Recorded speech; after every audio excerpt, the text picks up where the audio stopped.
tufuna tutya abantu abatuufu? Nyinza ntya okufuna omuntu omutuufu? Ekyandibadde kisookera ddala ye ggwe okweteeka mu mbeera eyo nga toli desperate. Ogyeteekamu otya? Kyekyokubeera nti ggwe weeyagala. You love yourself so much. You love yourself to an extent that you don't need another person okubeera omusanyufu. Teweetaaga musajja, teweetaaga mukazi kubeera musanyufu.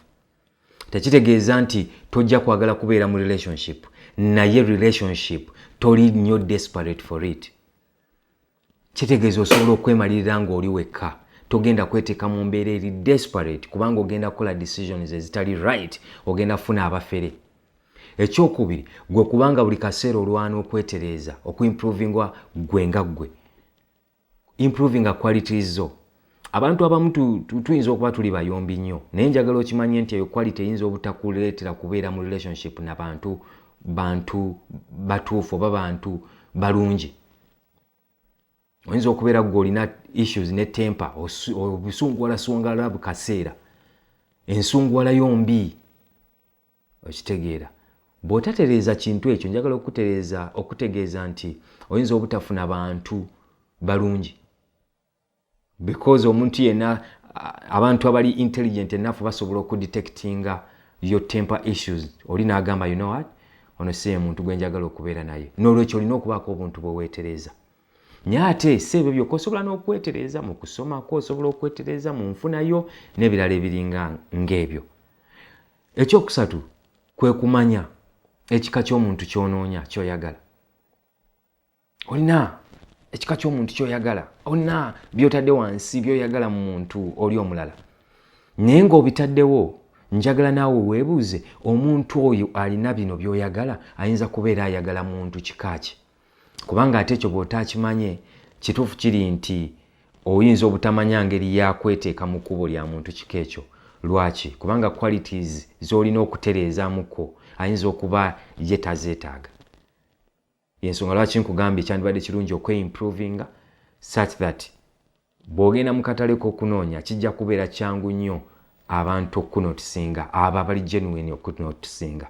Already toli desperate, already oimprovinze obulamu bwo, already omanyi na qualities ki gy'oyagala mu muntu, omanyi n'omuntu oyo ky'ayagala, ki ekigenda okukulemesa olowooza okufuna omuntu omutuufu. Kitegeeza abantu b'olaba nga tebagwa mu kino. Okitegeera engeri gy'otali desperate, togenda bawa time. Oba ogenda kuba omanyi n'engeri ey'obbasoma obulungi. Kubanga you've been improving yourself. So omanyi abantu abeimprovinze bwe bafaanana. You've been loving yourself. Omanyi abantu abeeyagala nabo bwe bafaanana. Because kyandibadde kirungi ggwe ng'olina self-love, ogwa mukono n'omuntu alina self-love. Ojja kutegeera because respect eba y'amaanyi. Okitegeera.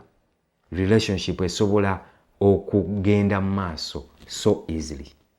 Now, ekyokuna kye nandyagadde omanye kwe kuyingira akatale. Kati yingira mu katale k'okunoonya noonya. Because kati omanyi ky'onoonya. Ona ne qualities abo boonoonya ze bayinza okuba nga baagala. Kati essaawa tumanye na bifo ki we bali. Oyinza okuba nga mu kibuga wano e Kampala w'oli abantu b'oyinza okuba nga onoonya batono. Naye ate nga bw'ogenda embalala ojja bafuna. Position yourself. Bw'ogenda embaale oyinza okuba ojja bafuna. Yes, kikole. Yoyo omuntu gola nti ajja funako butrip, ajja kwengaginga mu butrip obwo obusobola okuba nga bumutwalako mu bifo ebyo gy'ayinza okuba nga yandyagadde sporting omuntu. Yeah. Oyagala ku basajja abali financially stable, manya wa we bayinza okuba nga basangibwa because togenda basanga buli wamu.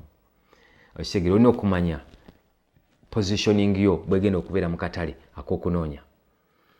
Naye njagala ku nkomero ya byonna okimanye nti kyandibadde kirungi bw'oba osettinga list ey'omuntu gw'onoonya n'obaako ebintu by'oteeka ku side emu by'oyinza obutacompromisingako. Okugeza oyinza okugamba njagala omusajja ali financially stable, njagala omusajja nga mukatuliki, njagala omusajja abamu mumanyi okubeera so specific ku tribe, which is okay. Buli omu alina preferences era nze kyekyo ekintu kye ndyokke nakyo, buli omu alina by'ayagala. Sobola n'okugamba nti nandyagadde omusajja nga mugisu.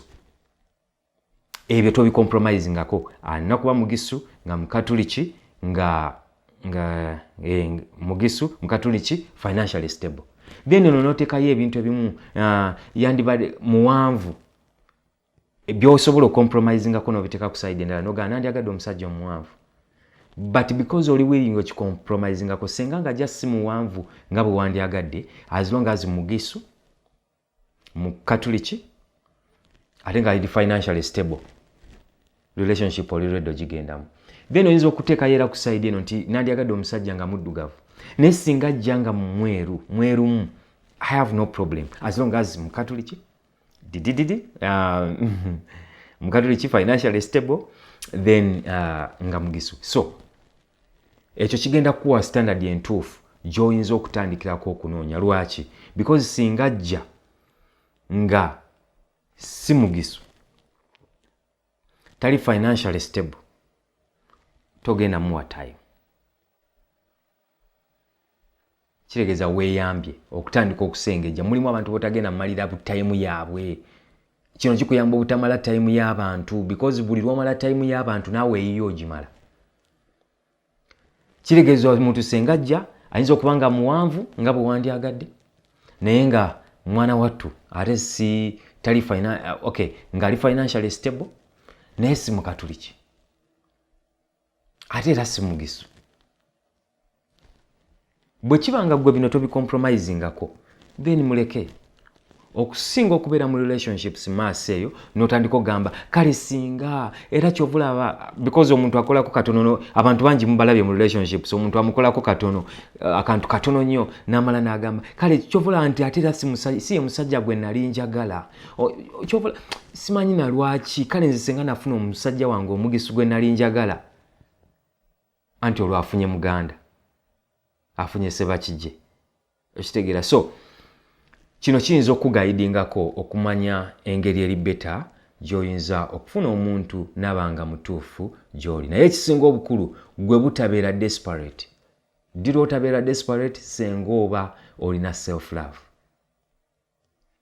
Improving yourself, then otandika okumanya abantu b'oyagala biki bye baagala, era gwe naawe biki by'oyagala mu relationship oba mu muntu oyo gw'onoonya. Ndowooza bino biyinza okuyamba, sikuwadde a complete guide, naye nkiwa bisobola okuyamba okubeera ne relationships eziri better oba n'okunoonya abantu abayinza okubeera better.